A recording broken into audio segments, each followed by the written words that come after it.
Lassalle. Bonjour Mylène. Nous sommes heureux de vous retrouver pour un nouvel épisode. Nous allons parler de l'école.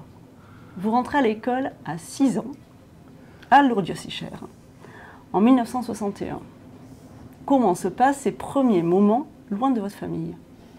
Peut-être avant les premiers moments, il y a tous ceux qui ont précédé.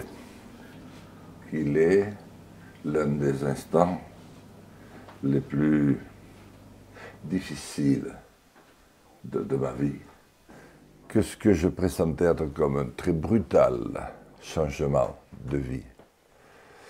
Il me semblait que pour la première fois, j'allais être d'une certaine manière un peu emprisonné. Qu'on allait m'imposer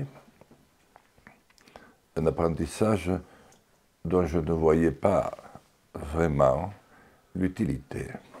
Et surtout, je redoutais par avance d'être très déphasé en ayant à m'exprimer dans une langue dont je ne connaissais, encore une fois, pas un traître mot.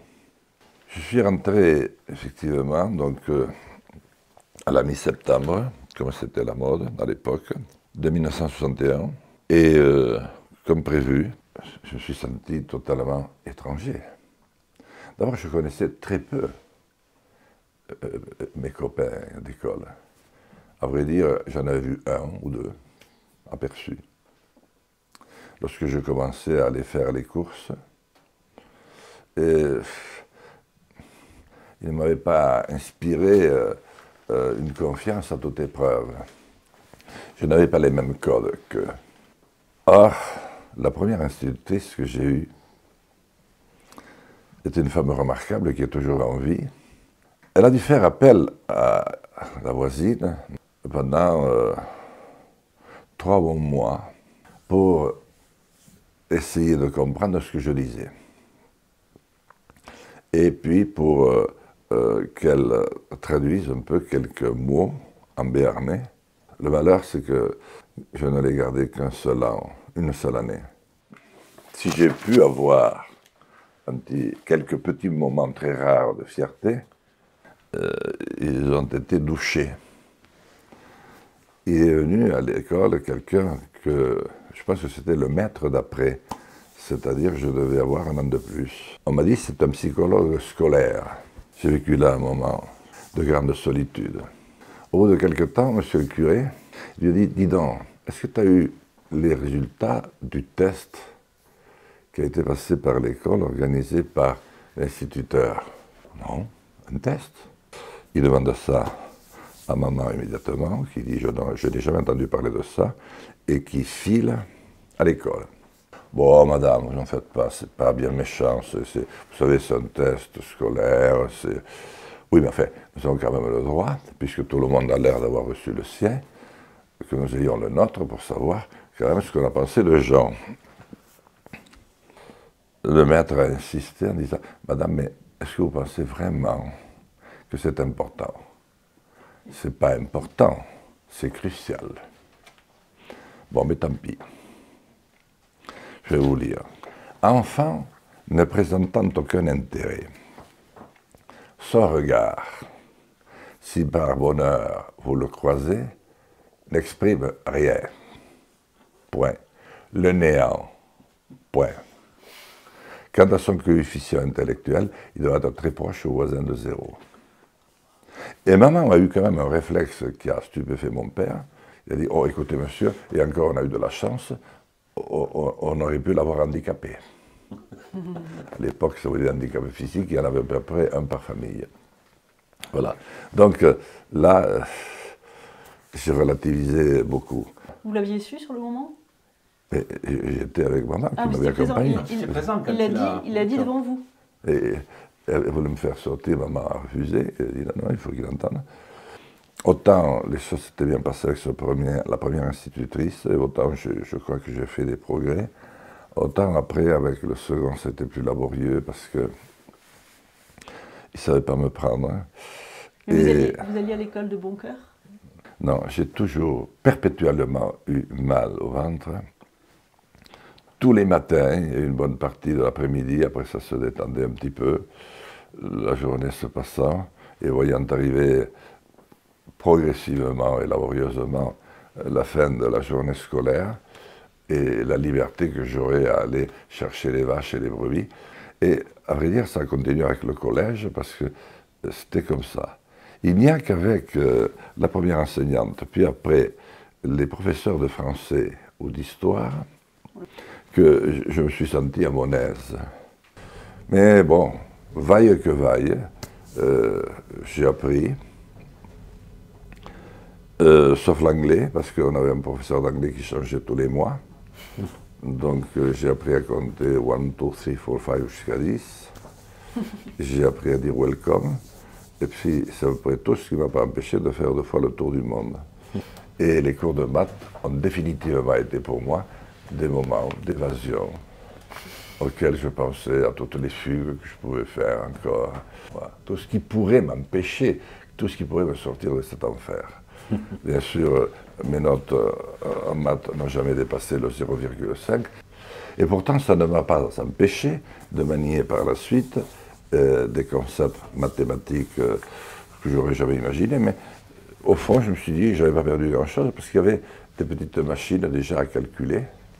Et même pour construire un lac, et j'en ai construit dans ma vie professionnelle, il valait mieux pas se tromper à les calculs parce qu'il y a toujours une ville en dessous. Je me suis rendu compte que ça ne m'avait pas apporté, je n'avais pas eu d'inconvénient là-dessus. Et puis après, les fameuses dissertations où là, à chaque fois, vraiment, je faisais un petit malheur. J'ai toujours eu une très bonne relation avec ces professeurs-là. Bon, on verra dans les prochains épisodes que votre parcours n'a pas toujours été aussi laborieux qu'au primaire, puisque vous avez quand même poursuivi des études assez longues qui vous ont mené à une carrière d'ingénieur, si je ne me trompe pas. C'est avec le lycée après. À l'heure actuelle, que pensez-vous de la situation de l'éducation nationale, de l'éducation de manière générale? Elle n'existe plus, en ce sens qu'on a cru qu'elle eût pu exister et qu'elle allait être un élément déterminant. Et elle l'a été pendant quelque temps. Mais très vite, il y a eu 2 notions qui se sont, à mon avis, entrechoquées. C'est la notion d'instruction publique.